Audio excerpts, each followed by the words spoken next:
This could unlock the Chicago Bulls. We're going to be talking about the major takeaways from their comeback win against the Orlando Magic tonight.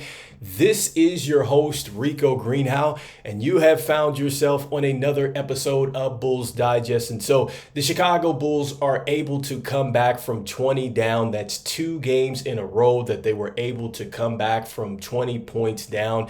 And this is the first time since 2001 when the Lakers did it, where they were able to come back in consecutive games after being down 20 points. So the Chicago Bulls going ahead and making some history here. But let's talk about some major key takeaways from this game.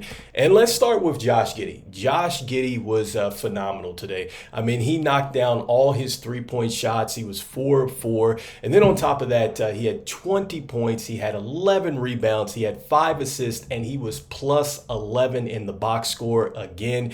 And talking about that three-point shot, I had said it this last show after the game that, he's pretty much becoming unguardable if he is knocking down that shot, and he's knocking it down with confidence. I mean, coming down on the fast break and knocking down a big three-point shot in the third quarter, which pretty much capped a huge run for the Chicago Bulls. And throughout the game, I mean, he pretty much settled the team. He made sure that he took players down to the post and got to the lane when he had the mismatches today. And I think he played with just the great pace and just really got us into a lot of good spacing. You saw like a late back cut from Zach LaVine. That really helped us late in the fourth quarter, because that fourth quarter, man, it was sluggish, and the Chicago Bulls won that 16-12. And it was a great pass from Giddy to get Zach LaVine to the line. So, I mean, it was definitely just great basketball IQ from Josh Giddy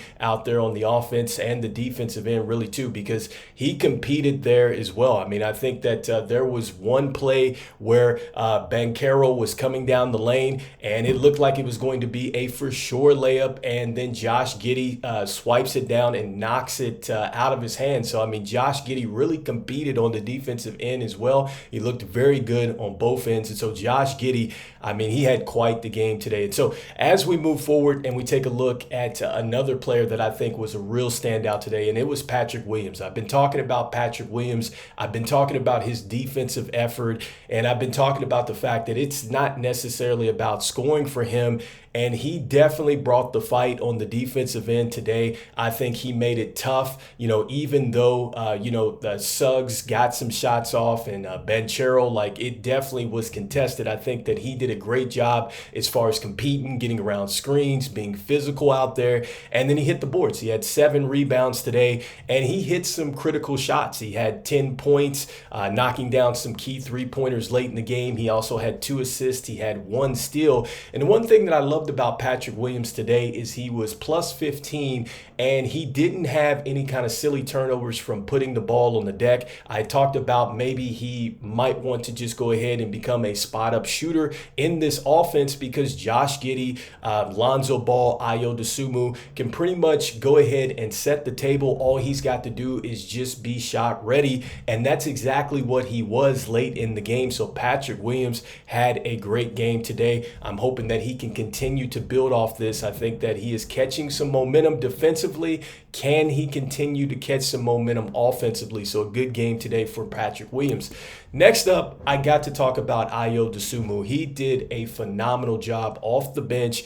He was huge. We knew he had to be huge because Lonzo Ball was not going to be in this game. Today he had 12 points. He had 4 rebounds. He also was 6 of 8 from the field, and he had 4 assists. But it was his energy. It was his effort on the defensive end, which you see here in the picture, that really kind of changed the course of this basketball game. I think between him and Giddy, just keeping this team, on pace and just keeping them in there, just from what they were bringing as a whole, I think that is really what helped the Chicago Bulls go ahead and really turn the tide in this game. But I loved what Will Perdue had to say in CHGO's podcast today in their post game, and he was talking about the fact that, look, Ayo is the type of player that might be in the consideration for the sixth man of the year. And I totally agree with that. I've said that before several times on this show, that I think that Ayo can certainly be that type of player. And the one thing that I love about him and Coby White is that once they go through some adverse situations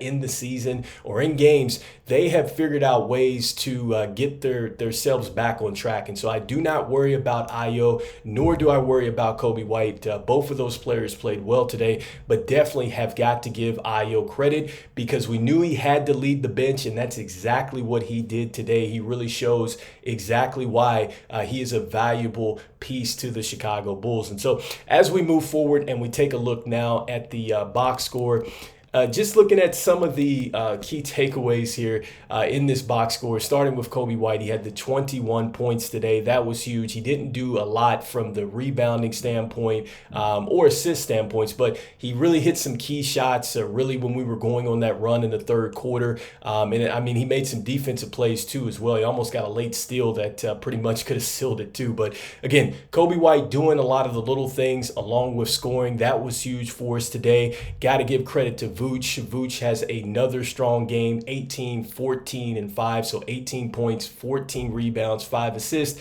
And the one thing that I loved about Vucevic is Vucevic went down on the box and really got us some key baskets getting to the box. Like, he got down, he made some post moves and things like that. I mean, like, Vucevic is really turning it on through the first 5 games of the season. He has looked really, really good, had a strong game today. And then also, too, I want to highlight Zach LaVine. I know Zach LaVine, he had a tough game today. Once again, just looking at the CHGO podcast, and they're talking about, it looks like he has a shoulder stinger or something like that. And so it looks like he's going to be fine. But you could tell that that was something that was bothering him. He did have 4 turnovers today, but the one thing that I do love about Zach LaVine is, he made winning plays, and so he was able to go ahead, defer to Coby White, Josh Giddy, Ayo, whoever else was filling it, and just making sure that he wasn't in the way and still helping this team be impactful. That's all we ever wanted from Zach LaVine.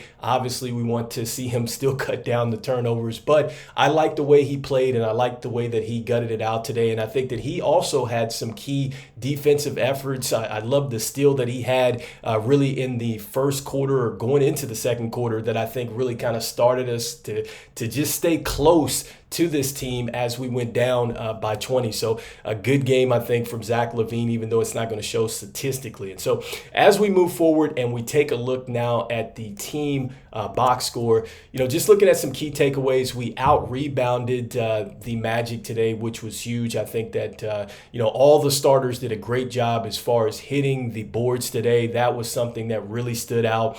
And also, too, the turnovers, we cut those down from the losses that we had. I think we had a 26 and a 23 as far as turnovers are concerned. I know that, we had 2 more than the Magic, but still we were able to win the game. So 14 turnovers today, only 13 makes at the 3-point line. So that's not bad. It's not great comparatively speaking to what we've been shooting, but I like this because we find a way to win without necessarily shooting that well from downtown. I mean, it was great that we got it going in this game, but it wasn't like the game where we had the 25 and we find a way to win. So I think it's games like this that you build upon.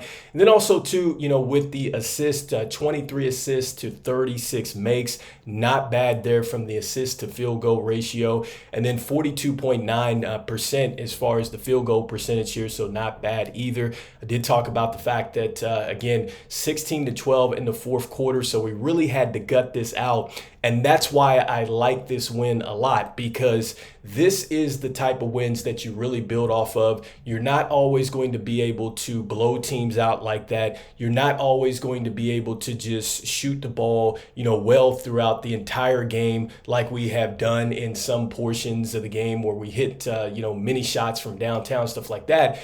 Just to be able to kind of dig this one out of the mud, as they say, these are the kind of games that you build upon. I think this is the type of of games that these younger players need to be in order to get better. And kudos to the bench as well, because I know Dalen Terry, Julian Phillips, Modest Buzelis, those guys played very well. Julian Phillips hit some shots. Dalen Terry didn't. Modest Buzelis as well. But the energy that they brought was terrific, and so was Sanogo too. I know Sanogo only had 4 points tonight, was -6 in the box score, but he was still an impact when he was in the game. So let me know in the comments what you think about this win coming back against the Orlando Magic. I think that this is the type of game that you absolutely build off of.